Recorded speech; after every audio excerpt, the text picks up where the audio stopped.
오늘 소개할 주식책은 주식 차트의 신백법칙, 지상사 출판사에서 2021년 2월 19일에 출간이 됐고요. 지상사 도서출판 천홍은 2002년 8월 23일 설립하여 지금까지 소설을 비롯한 문학, 인문, 경제 경영, 학습, 한의학, 자기계발 등 다양한 방면의 책을 꾸준히 출간하고 있습니다.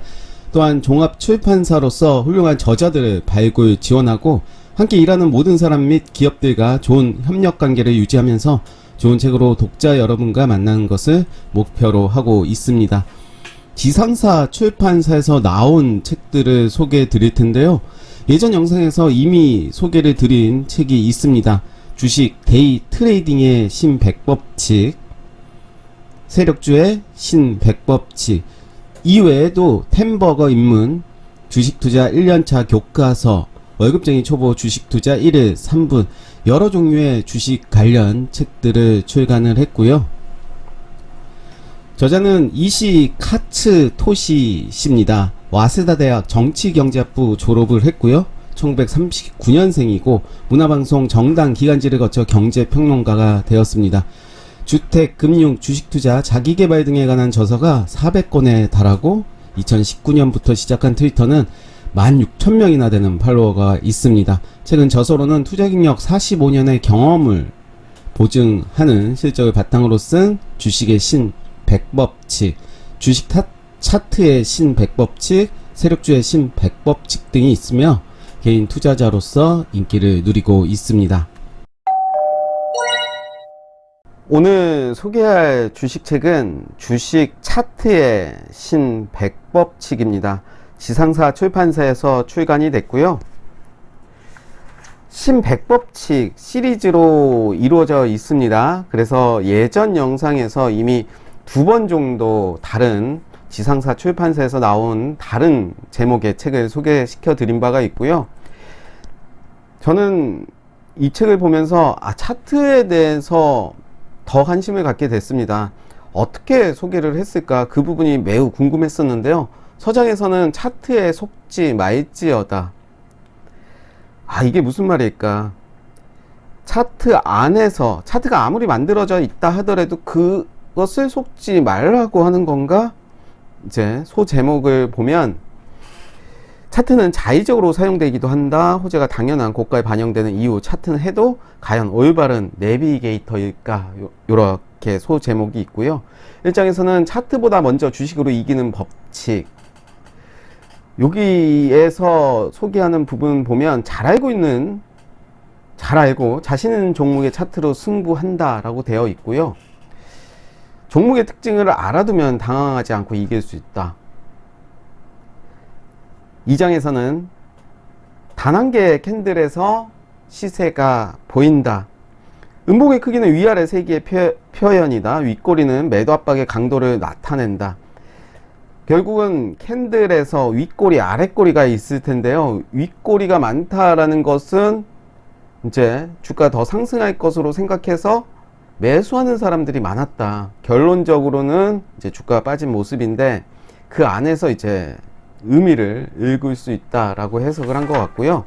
3장 캔들 조합으로 예측을 한다. 앞장에서는 캔들 하나로 이제 해석을 했다면 캔들이 조합이 되면서 이런 모습이다 소개를 하고 있고요.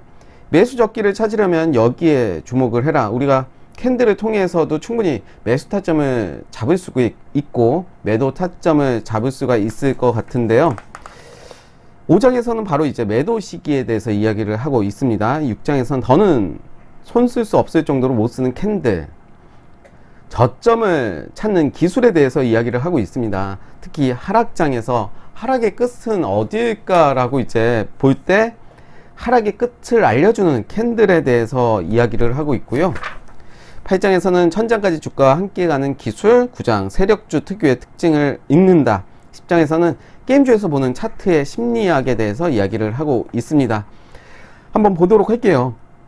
잘 알고 자신 있는 종목의 차트로 승부한다. 매우 공감을 합니다. 우리가 어떤 종목 지속적으로 봤다면 이 종목의 특징에 대해서는 알 수 있을 거예요. 그래서 그런 부분을 이야기를 하고 있는데 주가 변동이 모양을 나타내는 캔들에는 일정한 특징이 있으므로 미리 공부해두면 매매를 판단하는데 오류를 줄일 수 있다. 같은 차트라고 하더라도 이는 종목과 모르는 종목은 보는 법에도 차이가 있다. 갑자기 눈에 띈 종목이 아니라 주가 변동의 특징을 파악하고 있어서 큰 실수 없이 거래할 수 있다. 아는 종목이 좋다. 알고 있어서 생기는 일종의 안심감이라고 할까? 이런 부분들 매우 공감이 됐고요. 아랫꼬리는 매수 강도, 요 부분이죠. 저점 한계의 신호다. 우리가 이런 캔들을 망치 캔들이라고 하는데요. 저점에서 일단 주가가 많이 빠지면서 바닥을 다지고 있다라고 하는 신호가 나타날 때는 이런 망치 캔들이 나옵니다. 이럴 때 캔들의 몸통은 뭐 음봉이든 양봉이든 큰 의미가 없으면 아래로 꼬리가 길게 뻗은 곳에 저점의 한계가 보인다. 즉 매도가 중단되었다는 것을 말한다. 아래 꼬리에서 이제 위로 이제 올라오는 모습인데요. 아래 구간에서 매수세가 들어왔다라고 볼 수가 있겠죠. 대바닥에서 매수할 가장 큰 기회이며 주식으로 이기려면 가장 중요한 신호이기도 하다. 네. 팽이형에 담긴 메시지를 읽는다. 팽이형이 뭐냐면 이렇게 팽이 모습이에요. 팽이, 최근에는 모르시는 분들도 많을 텐데 위아래로 아랫꼬리가 달리는 모습이 이제 팽이형인데 결국은 줄달리기를 하고 있다. 매도세와 매수세가 싸우고 있다. 그런 의미로 받아들일 수가 있을 텐데요. 비교적 작은 몸통에 위아래로 꼬리가 나와 있는 모양을 말한다. 팽이형 캔들은 매도세와 매수세가 강한 경합 상태일 때 나타나므로 곧 추세선 전환이 있을 것이라고 기억해 두시라. 바닥권에서 이제 팽이형 캔들이 나온다면 그때부터는 주목을 해야 될 것 같아요. 위로든 아래든 이제 바로 갈 가능성이 크다라는 거죠. 팽이형이 나오면 결국 역학관계 균형이 무너질 가능성이 있음을 알아두셨으면 좋겠다. 갭상승, 갭하락의 의미. 우리가 주가가 갭상승이 된다라는 것은 기업에 좋은 소식이 있다. 아니면 호재가 있다. 뭐 그렇게 이해가 되겠죠. 그래서 돈을 가진 주체들이 갭을 띄워서 시초가를 높게 만드는 거죠. 개인 투자자들이 달려들지 못하게끔. 뭐 그런 의미로 이제 받아들이면 될 것 같은데요. 갭상승, 갭 하락의 의미에 대해서 알 수 있는 그런 기회였고, 망치형, 아까 망치형에 대해서 이야기를 했어요. 저가 부분에서 망치형이 나온다면 아랫 구간에서 매수세가 들어온다. 저점일 가능성이 크다. 이 부분이 되겠죠. 아랫꼬리가 계속 들어오죠. 그러면서 이제 주가는 좀 빠지고 마지막으로 이제 올라가는 부분이죠. 이 부분을 이제 돌파하는 그 시점이 어떻게 보면 매수 타점이 될 수가 있겠죠. 급락 후 두 개 아랫꼬리는 기회다. 이 부분은 좀 매우 중요했던 것 같아요. 급락을 하고 있다가 아랫꼬리가 두 개 연속해서 그 자리를 지켜주는 모습이 있다면 그 자리가 바로 바닥일 가능성이 크다. 기막힌 최저가 매수가 언제인지 매우 쉽게 찾을 수 있는 기회다. 이 종목은 고점에서부터 이 부분이 되겠죠. 고점에서부터 4개 장대 음봉을 붙이고 대폭락했다. 아래로 떨어진 이후에 이제 두 개 아랫꼬리가 나온 거죠. 여기가 대바닥일 가능성이 높다라고 말을 하는 건데요. 저는 이런 패턴 좀 기억해 뒀으면 좋을 것 같아요.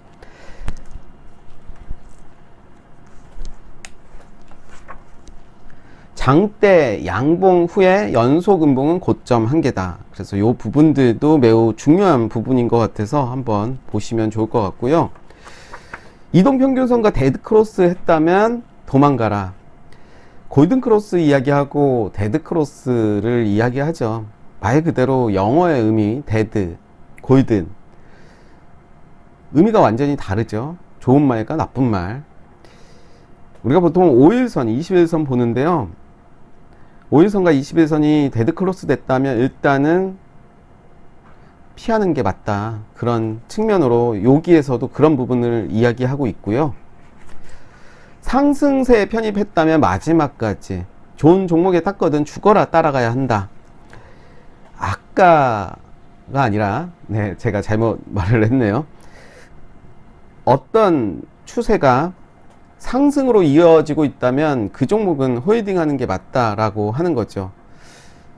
어떤 기준을 정하느냐는 다 다르겠지만 주가가 우상향하는 모습을 보여주고 있다면 섣불리 매도하지 말아라, 그 이야기를 하고 있는데요. 매일같이 상승한 다음에는 대개 하락하는 주가를 보고 있노라면 이익을 실현하고 싶어지는 거죠. 그래서 우리가 발매도했다라는 이야기들을 많이 하는데 사실은 이게 투자자의 숨기지 못하는 마음이라고 하고 있습니다. 대박주에 올라탔다면 금방 이익 실현을 나서지 말고 꼭 참으며 따라가길 바란다. 금방 이익 실현하는 습관을 없애려면 해당 종목별 투자 계획을 철저히 세워서 쉽게 손 털지 않는 방법을 세우시라, 이렇게 소개가 되어 있습니다. 저는 이 책을 보면서 약간은 정리가 되는, 어떻게 보면 자세히 소개하는 건 아니지만 조각을 좀 맞출 수 있는 그런 책이 아니었나 생각이 들고요. 이 책으로 조각을 내가 찾아냈다면 이 조각을 맞추는 연습이 이제 이어져야 될 것 같아요. 주식 차트의 신백법칙, 차트에 대해서 전혀 모르시는 분이라면 쉽게 부담 없이 접근할 수 있는 책이 아닌가 생각이 듭니다. 마무리 한번 지어보도록 하겠습니다. 디자인 측면에서 봤을 때는 좀 아쉬운 부분을 좀 먼저 말씀드릴게요.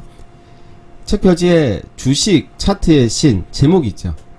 저는 주식보다는 차트가 좀 더 큰 글씨로 강조가 되었으면 좋지 않았을까, 그런 아쉬움이 있고요. 파란색 바탕보다는 좀 빨간색으로 전체적인 색깔이 있었으면 더 눈에 들어오지 않았을까라는 좀 아쉬움을 한번 말씀드려보고요. 책에는 꼭 봐야 될 정보는 강조 표시가 됐습니다. 그래서 그런 부분 중심으로 속독으로 한번 보고 그 이후에 정독한다면 많은 그런 정보들을 습득하지 않을까 생각이 들고요. 세 줄 평 정리를 해보면, 책 제목이 주식 차트의 신백법칙, 차트에 대한 내용들을 담았기 때문에 차트에 대한 조각을 모을 수 있는 그런 기회가 되지 않았나 생각이 들고요. 캔들 하나하나 속에 담겨진 의미를 파악을 할 수 있는 좋은 기회였다 생각이 들고, 차트를 통해 주가를 예측할 수 있다라는 부분도 이제 배웠습니다. 우리가 주식을 분석을 할 때 기본적 분석, 기술적 분석이 있는데 이제 차트는 기술적 분석에 포함이 되죠. 차트 캔들 안에 담겨진 의미라든가 그런 차트를 통해서 주가를 예측할 수가 있다. 마무리 한번 지어 볼게요. 차트에 대해서 정리를 할 수 있는 책입니다. 초보자가 보기에는 가장 적합하지 않나 라는 생각이 들고요. 이런 부분들이 정리가 됐다면 좀 더 기초적인 부분 그 이상으로 이제 공부를 하고자 한다면 저는 이 책이 기초를 다질 수 있는 그런 책이다 라고 생각이 들고요. 읽으면 읽을수록 궁금해서 끝까지 읽게 되는 책입니다. 책 제목처럼 주식 차트의 신 100법칙입니다. 100개 꼭지로 만들어졌고 그 꼭지들이 그렇게 길지가 않습니다. 간략하게 간단하게 읽을 수 있지만 읽으면 읽을수록 궁금해지는 책이다 라고 말을 할 수 있겠고요. 기술적 분석에 대한 기본을 다질 수 있는 책이다 라고 정리를 할 수가 있겠고, 아마 주식 이제 시작했다, 차트가 뭔지 캔들이 뭔지 모르는 분들은 이 책을 한번 읽어보시면 기본기를 다질 수 있는 책이 아닌가 생각을 합니다.